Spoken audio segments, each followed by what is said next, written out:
Maka kita kata bila kata beriman maknanya dia sayang Allah lebih dari segala-galanya. Dia berjuang untuk dekat dengan Allah lebih dari segala-galanya. Dia sayang Allah lebih dari segala-galanya dan dia taat Allah, menolak semua yang bukan yang perintah Allah. Dia sayang Rasulullah lebih sayang daripada anak dan isterinya dan lebih sayang dengan dirinya. Dia sayang dengan agama ini lebih sayang daripada harta benda yang dia ada. Ini kekuatan. Sebab itu akhirnya dia mampu berjuang. Berjuanglah ikut kita. Apa kemampuan yang kita ada. Kalau mampu tulis, tulis. Mampu dalam YouTube, mampu dalam ceramah, mampu bantu kerja surau masjid, kerja surau masjid. Bantu dalam NGO lah. Tak kisah nak jadi masuk NGO apa pun, tapi masukkan elemen agama dalam NGO. Jangan ajak kerja sukarela, akhirnya agamanya tak ke mana-mana. Ini pun masalah juga. Kerana kita banyak melihat bahawa persatuan-persatuan bila bercakap pasal agama, alah ini cerita ustaz, ni cerita ustazah. Jangan. Sebab itu sekali lagi siapa yang mencuaikan, rasa tak gembira dengan agama, kita bimbang nanti tanggal hubungannya dengan Allah.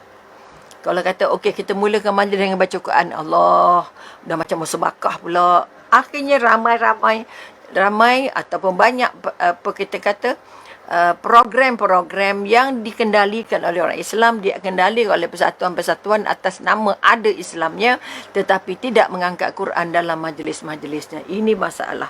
Terutama nak menghurai, katalah hurai satu ayat ke dua ayat, tak ada salahnya sebelum memulakan program-program. Jadi pada yang ada kerja NGO, pastikan anda menyebut nama Allah, memuji Rasulullah, membaca Al-Quran di awal majlis anda, dan supaya majlis itu tidak jadi majlis bangkai.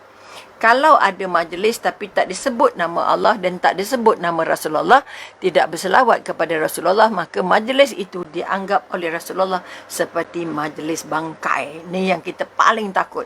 Sebab itu sekali lagi, jangan putus berselawat kepada Allah, kepada Rasulullah dan berzikir kepada Allah. Okey. Tanda-tanda orang tua yang sihat apabila kita dah sampai, kita kata beriman, kemudian berselera untuk makan, jaga selera makan. Bukan nak makan banyak, tapi makannya sedap. Makan sedap dengan sedap makan, itu dua benda yang berbeza.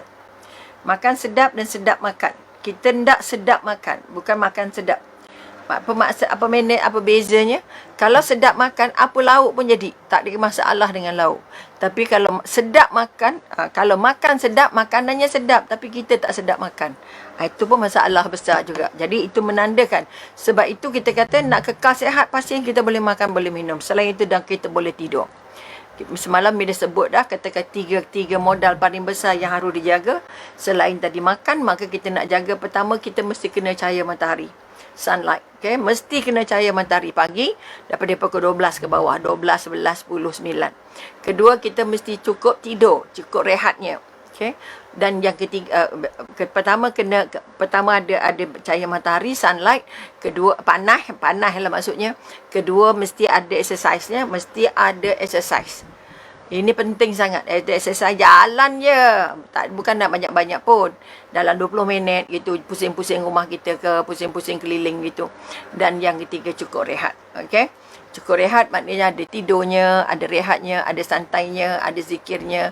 Kadang-kadang sambil duduk-duduk itu kita boleh kita kata memanjangkan zikir kita, boleh memanjangkan selawat kita dan sebagainya. Okey, suaranya jaga, suaranya tetap macam biasa, suaranya kuat, lantang dan jelas. Okey.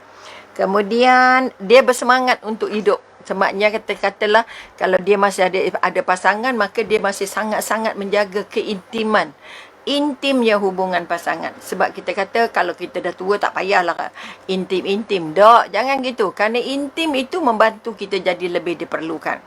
Kita lagi lebih diperlukan. Bukan kita kata kita seks saja, tapi kita rapat, jalan sama-sama, minum sama-sama, sembang sama-sama, pergi surau sama-sama, pergi rehat sama-sama, pergi jogging sama-sama. Itu maksudnya intim. Artinya kita banyak buat sama-sama. Banyak bersembang sama-sama. Kalau baca Quran, awak baca surah apa, baca ayat apa, saya baca ayat apa. Nanti kita gila-gila cerita masing-masing. Contoh. Sebab itu kita kebanyakan orang Melayu, orang tuanya selalunya bila sampai usia-usia yang kita katakan usia tua sangat, itu selalunya marah-marah, gaduh-gaduh. Itu yang kita tak andak kalau boleh. Okey. Kemudian kita kata boleh tahan berdiri, boleh berdiri, boleh kena panas, boleh kena sejuk. Maknanya duduk dalam bilik aircon pun okey. Berjemur kat panas sikit pun tak apa. Tapi jangan lebih daripada 1 jam. Berjemur macam ikan kering, tu salah lah. Maknanya berjemur maksudnya kalau dia pergi berkebun lah, tapi ada panas lalu, ataupun kita kata nak melintas, nak pergi pasar ke nak pergi kedai ada tempat panas, dia boleh berjalan.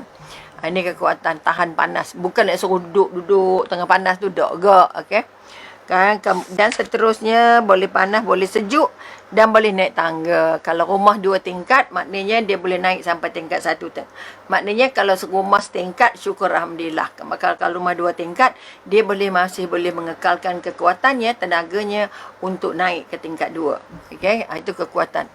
Pengalaman Umi juga, ramai kawan-kawan Umi yang dah seiring dengan umur-umur Umi sudah tidak berapa mampu untuk naik tangga. Sebab itu tolong jaga kesihatan. Tanda tulang sangat penting. Kalau tulang dah meragam, tulang tidak dijaga, makanan-makanan yang penting untuk tulang harus diambil supaya tulangnya jadi kuat. Dan yang paling penting, jangan bagi jatuh. Kalau jatuh, orang tua jatuh, nak sihatnya susah. Lama sangat. Okay, Umi pernah jatuh di masjid negeri, terpatah anak jari saja, anak jari kaki, kan? Kecil je. Tapi duduk wheelchair 3 bulan sebab nak pergi, tulang tu nak cantum tu mengambil masa yang sangat lama. Okay? Dibandingkan dengan kanak-kanak, dibandingkan kita masa muda. Okay? Maknanya kekuatan yang ada pada tulang kena jaga, kalsiumnya, magnesiumnya, apa-apalah yang sesuai, artinya untuk tulang, okey. Kemudian selain daripada untuk kuman lah, virus lah, apa kita kata imunisasi lah, semua itu penting. Selain daripada yang ada darah tinggi, kencing manis, buah pinggang, itu lain, itu ubat lain lah. Itu ubat lain, okey.